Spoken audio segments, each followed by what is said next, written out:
오늘 우리에게 주시는 하나님 말씀은 사도행전 15장 1절부터 11절까지 말씀입니다. 사도행전 15장 1절부터 11절까지 말씀을 저와 여러분들이 한 절씩 교독하고 마지막 절은 합독하겠습니다. 어떤 사람들이 유대로부터 내려와서 형제들을 가르치되 너희가 모세의 법대로 할례를 받지 아니하면 능히 구원을 받지 못하리라 하니 바울 및 바나바와 그들 사이에 적지 아니한 다툼과 변론이 일어난지라. 형제들이 이 문제에 대하여 바울과 바나바와 및 그 중에 몇 사람을 예루살렘에 있는 사도와 장로들에게 보내기를 작정하니라. 그들이 교회의 전송을 받고 베니게와 사마리아로 다니며 이방인들이 주께 돌아온 일을 말하여 형제들을 다 크게 기뻐하더라. 예루살렘에 이르러 교회와 사도와 장로들에게 영접을 받고 하나님이 자기들과 함께 계셔 행하신 모든 일을 말하매 바리새파 중에 어떤 믿는 사람들이 일어나 말하되 이방인에게 할례를 행하고 모세의 율법을 지키라 명하는 것이 마땅하다 하니라. 사도와 장로들이 이 일을 일어나러 모여 많은 변론이 있은 후에 베드로가 일어나 말하되 형제들아 너희도 알거니와 하나님이 이방인들로 내 입에서 복음의 말씀을 들어 믿게 하시려고 오래전부터 너희 가운데서 나를 택하시고 또 마음을 아시는 하나님이 우리에게와 같이 그들에게도 성령을 주어 증언하시고 믿음으로 그들의 마음을 깨끗이 하사 그들이나 우리나 차별하지 아니하셨느니라. 그런데 지금 너희와 어찌하여 하나님을 시험하여 우리 조상과 우리도 능히 매지 못하던 멍에를 제자들의 목에 두려느냐. 같이 읽습니다. 그러나 우리는 그들이 우리와 동일하게 주 예수의 은혜로 구원받는 줄을 믿노라 하니라. 아멘. 노벨상 후보자들이 다 발표된 걸로 알고 있는데요. 그중에 노벨 평화상은 이제 베네수엘라의 야당 지도자가 받은 것으로 알고 있습니다. 발표되면서 가장 실망이 컸던 사람은 미국의 대통령 트럼프가 아닌가 하는 생각을 하게 됩니다. 왜냐하면 트럼프는 그냥 자신의 입으로도 이제 평화상을 받을 만하다 스스로 그렇게 생각을 했다고 합니다. 이제 몇 개의 전쟁을 끝내면서 이런 일을 이제 이룰 수 있는 사람이 자신밖에 없었다라고 하는 생각을 했던 것으로 알고 있는데 언젠가 미국의 기자가 이제 트럼프에게 질문했던 것을 본 적이 있습니다. 왜 그렇게 평화상을 받고 싶어 하느냐라고 하는 질문인데 제가 본 내용으로는 트럼프의 답변이 이제 그래야 내가 천국에 갈 수 있다고 생각을 한다는 답변이었습니다.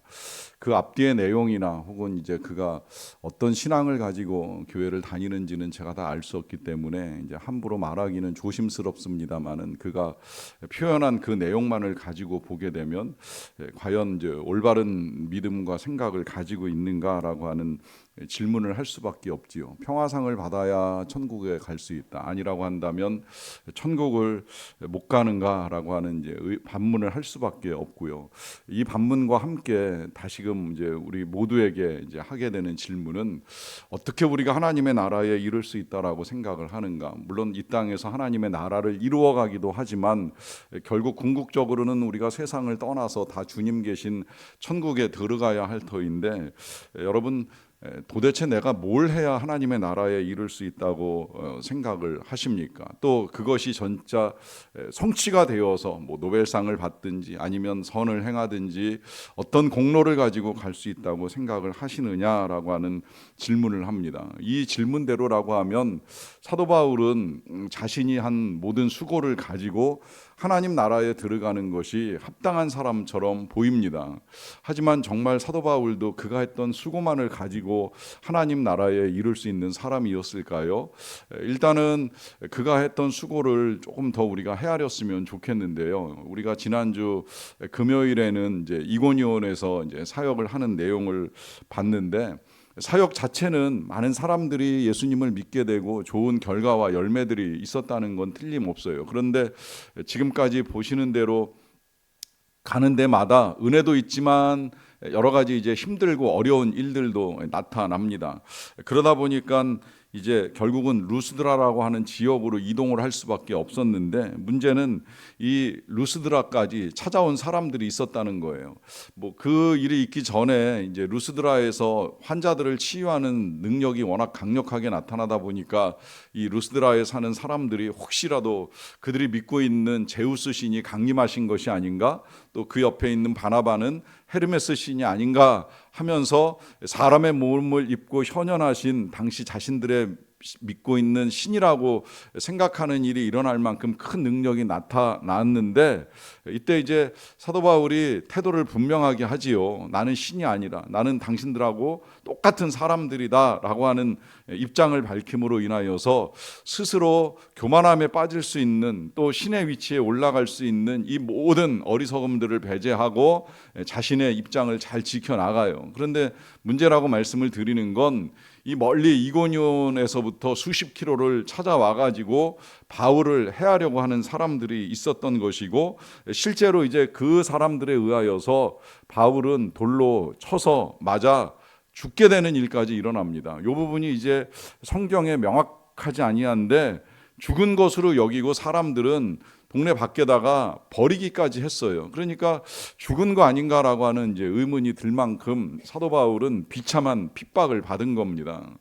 그런데 다시 사도 바울이 깨어나고 일어나서 이제 일상을 다시 이루어가게 될 수 있을 때에 사도 바울은 선교를 중단하지 않고 다시 더베라고 하는 지역까지 이동을 해서 또 선교를 해요. 그러고 이제 거기가 마지막 1차 선교 여행의 종착지로 해서 귀국을 하게 되는데, 귀국을 하는 것도 그냥 다른 길로 해서 이렇게 이제 안디옥까지 돌아오는 것이 아니라, 원래 다녔던 지금 이 루스드라, 이고니온 뭐 이런 모든 지역들을 다 다시 들어가서 다시 교회를 돌아보고 성도를 살피고 그러고 귀국을 해요. 저는 이 부분에 있어서 더 많은 이제 충격과 도전을 받게 되는데요. 이게 진짜 가능한가라고 하는 의문이 들 정도의 사역을 하시는 거예요. 들어가면 또 어떤 핍박이나 위협 내지는 죽음을 당할지도 모르는 이 지역들을 다시 찾아가서 성도들을 살핀다라고 하는 거, 이게 절대 쉬운 일이 아닐 터인데, 사도 바울은 그렇게까지 하면서 이제 이 선교 여행을 마칩니다. 그렇게 보게 되면 이런 모든 사역들만으로 사도 바울은 하나님 나라에 들어가기에 합당한 사람이 아니겠는가라고 하는 생각을 하는데, 이후에 이어지는 이제 오늘 본문의 내용을 보게 되면 그렇지 않다라고 하는 생각을 할 만한 일이 벌어지게 되지요. 일단은 이제 이 모든 사역을 마치고 시리아 안디옥으로 돌아오게 된 사도 바울은 그동안에 이제 하나님께서 하신 크신 모든 일들을 다 증거합니다. 그리고 증거는 이 안디옥에서만 끝나는 것이 아니라 이제 나중에 예루살렘으로 잠시 이동을 해야 되는 상황이 놓이게 되는데, 그 이동하는 상황에서도 중간에 이제 베니게 또 사마리아 이런 지역들을 들리면서 이방인들이 주께로 돌아오게 된 이 귀한 사실들을 나누게 돼요. 그러다 보니까 이 지역에 있는 교회 성도들도 그 모든 소식들을 듣고 기쁘게 반응을 했다라고 하는 이제 말씀이 오늘 본문에 기록이 되어 있습니다.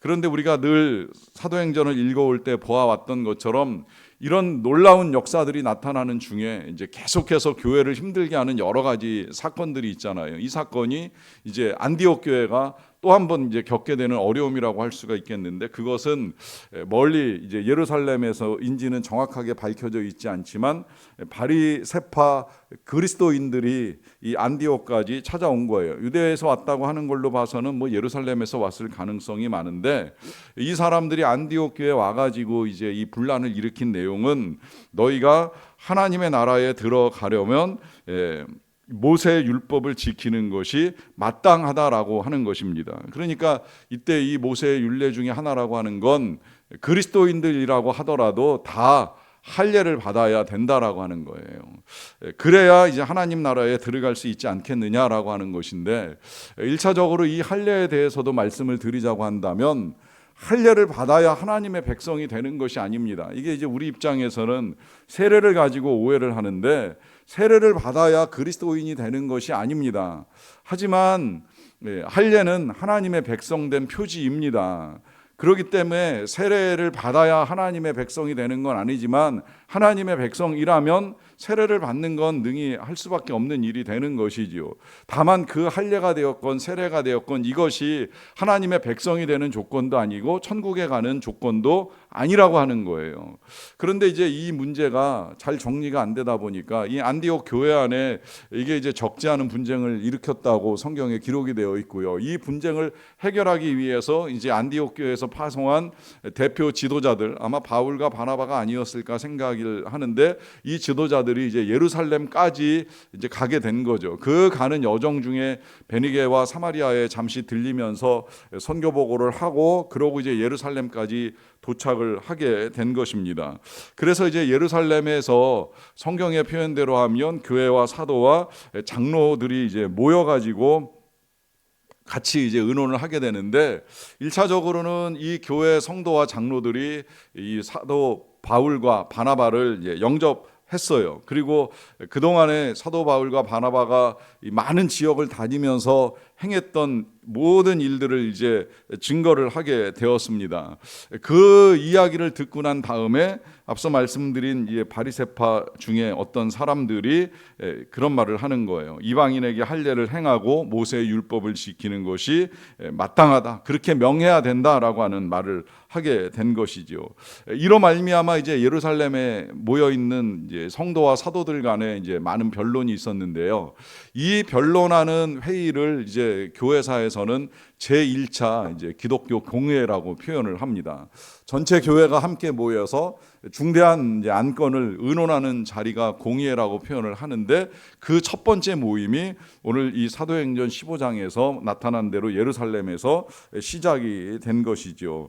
이 자리에서 여러 가지 의논이 있고 난 다음에 이제 베드로가 변론을 하게 되는데요. 베드로의 변론은 하나님께서 자신을 택하셔서 이방인들을 믿게 하시려고 이제 그들에게 성령의 은혜를 나타내셨다는 거예요. 그걸 8절부터 보시면 이렇게 이제 말씀하시는데요. 또 마음을 아시는 하나님이 우리에게와 같이 그들에게도 성령을 주어 증언하셨다라고 하는 말씀을 하십니다. 여기서 이제 이 베드로는 이방인들에게도 자신들이 받은 바 동일한 성령의 역사가 나타났다라고 하는 것이죠. 실제로 베드로는 고넬료 가정에 가서 설교를 할 때 성령이 그 가정에 임함으로 말미암아 고넬료와 그 가족들 전체가 이방인임에도 불구하고 성령의 세례를 받고 이제 하나님의 은혜를 경험하는 역사가 나타났잖아요. 그리고 이제 9절에서는 믿음으로 그들의 마음을 깨끗이 하사 그들이나 우리나 차별하지 아니하셨다라고 하는 말씀을 하십니다. 자, 여기서 이제 이 마음을 깨끗하게 하는 원리를 잘 말씀하셨는데, 그건 믿음이라고 하는 거예요. 믿음. 선행이 우리의 마음을 깨끗하게 하는 것이 아닙니다. 공로가 우리의 마음을 깨끗하게 하는 것이 아닙니다. 우리의 마음을 깨끗하게 하는 건 믿음이고, 또 이 마음을 깨끗하게 하는 것이 중요한 것은 마음이 더러운 상태에서 하나님의 나라에 들어갈 수는 없잖아요. 근데 이 더러운 마음을 무슨 수로 우리가 씻어내겠습니까? 이제 이걸 우리가 착각하다 보니까 어떤 상이 필요하지 않는가, 어떤 공로가 필요하지 않는가, 노력이 필요하지 않는가라고 하는 오해를 하는 경우들이 종종 있는데요. 우리의 마음을 깨끗하게 하는 것은 믿음이고, 그 믿음은 무엇인가라고 했을 때 그 믿음이 바로 예수 그리스도의 보혈에 대한 믿음입니다. 주님의 보혈 한 방울, 그것만으로도 충분히 우리의 죄가 씻길 수 있다라고 하는 이 믿음이 우리의 마음을 씻어주고, 그때 우리는 거룩한 하나님의 자녀가 되어서 하나님 나라에 들어갈 수도 있고, 또 하나님의 은혜를 깨닫기도 하고 그 은혜를 힘입어 살아갈 수도 있게 되는 것입니다. 그러하기 때문에 10절에서는 이런 질문도 하여, 그런데 지금 너희가 어찌하여 하나님을 시험하여 우리 조상과 우리도 능히 매지 못하던 멍에를 제자들의 목에 두려느냐 합니다.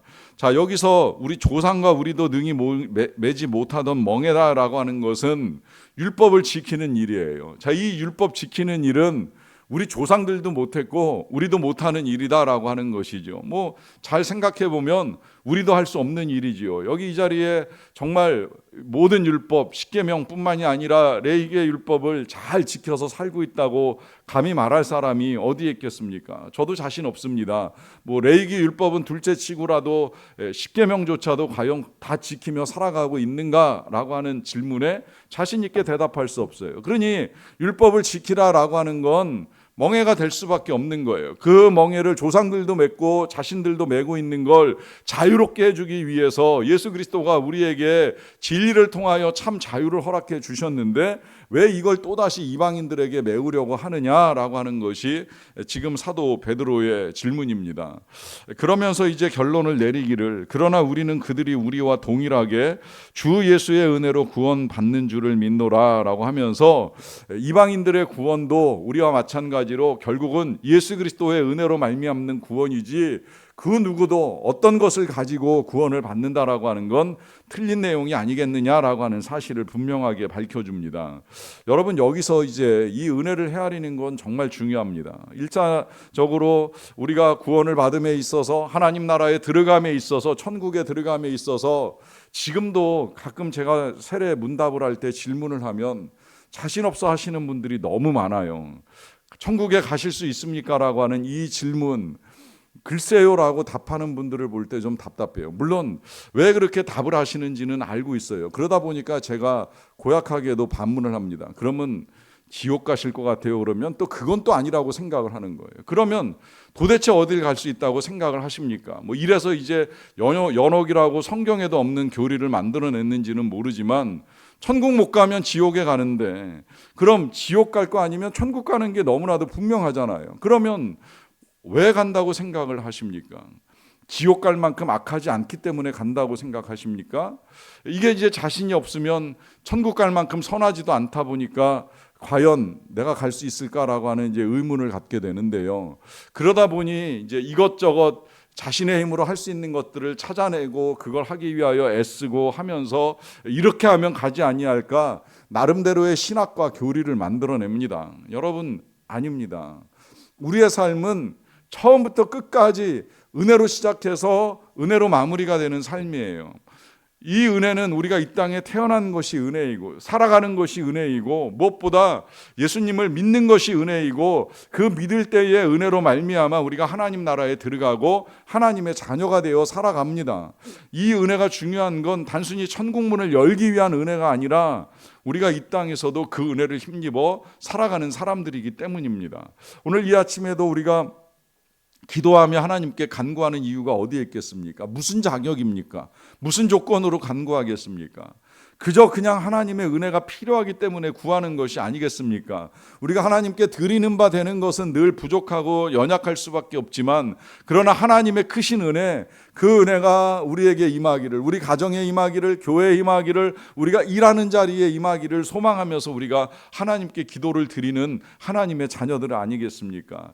그러하기에 이 은혜가 우리를 일평생 영원토록 인도하실 것이다라고 하는 믿음을 가지고 사시고 그 믿음으로 오늘도 간구하십시오. 하나님의 풍성한 은혜가 저와 여러분들 가운데 임하기를 간절히 축원합니다.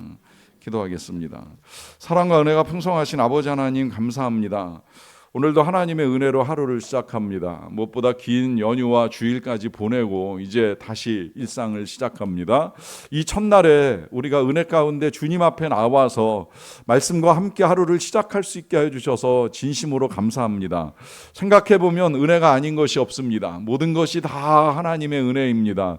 우리가 이 땅에 태어난 것부터 시작해서 예수 그리스도를 믿고 교회를 다니고 이 신앙 공동체 안에서 함께 신앙생활 을 할 수 있는 이 모든 것들이 얼마나 큰 은혜인지요.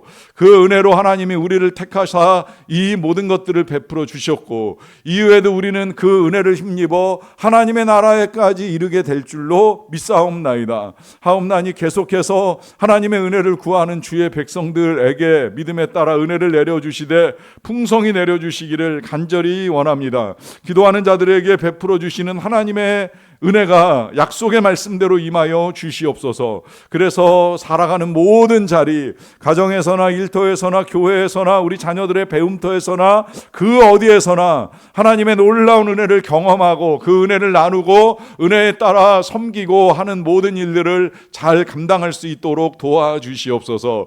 특별히 은혜가 더욱 필요한 가정들이 있사옵나이다. 불쌍히 여겨주시고 주의 은혜를 베풀어 주시옵소서. 불신자와 또한 의심자가 많은 가정에 확신의 은혜, 믿음의 은혜를 더하여 주시기를 원합니다. 아버지, 특별히 그리고 우리 교회 환우들이 늘어납니다. 연로하신 어르신들의 여러 가지 질병 소식들을 들을 때마다 안타깝기 그지없습니다. 불쌍히 여겨주시옵소서. 특별히 장폐색으로 인하여서 치료와 시술이 필요한 부모님에게 하나님께서 은혜 가운데 치료하는 광선을 발하여 주시고 모든 치료의 과정들이 차질 없이 진행이 될 수 있도록 도와주시옵소서. 그 밖에도 여러 가지 질병으로 인하여 안타까이 여기는 자녀들의 마음을 헤아려 주시고 은혜 가운데 고쳐주시며 회복하사 남은 생애 동안에 주님이 주시는 평강을 누리다가 하나님 나라에 기쁘게 들어갈 수 있는 믿음을 더하여 주시옵소서. 아버지 하나님, 긴 연휴를 끝내고 자녀들이 다시 학교에 나아가게 될 때에 학교 생활이 안전하게 지켜주시고 학교에서 잘 배워나가게 도와주시며 관계의 어려움을 겪지 않도록 만남의 축복과 은혜를 더하여 주시옵소서. 진로를 위하여 고민하는 자녀들이 있사옵나이다. 수능 시험을 준비하고 입사 시험을 준비하고 여러 가지 시험을 준비하는 모든 자녀들의 앞길에 하나님으로 말미암는 지혜가 임하게 도와주시고 무엇보다 하나님을 믿는 믿음 안에서의 형통함과 평탄함을 이루어 갈 수 있도록 도와주시옵소서. 아버지 하나님, 우리나라에 하나님의 은혜가 필요합니다. 여전히 그치지 아니하는 당쟁과 이전투구 속에서 정말로 나라를 위하여 힘쓰는 모든 경제인들이 여러 가지 경제적인 불안과 어려움들을 잘 극복하고 산업을 일으킬 수 있도록 하나님, 우리나라에 여러 가지 통상의 은혜를 허락하여 주시옵소서. 이 모든 것들이 우리에게 허락될 때에 하나님을 모른다 하는 어리석음에 빠지지 않도록 도와주시고 전적으로 우리 민족과 나라가 하나님의 은혜에 힘입어서 여기까지 이르게 됐다는 사실을 인정하면서 모든 사람들이 믿음을 잘 지켜나갈 수 있도록 도와주시옵소서. 선교사님들에게도 동일한 은혜가 임하기를 간절히 원하옵고 감사드리며 예수님의 이름으로 기도하옵나이다. 아멘.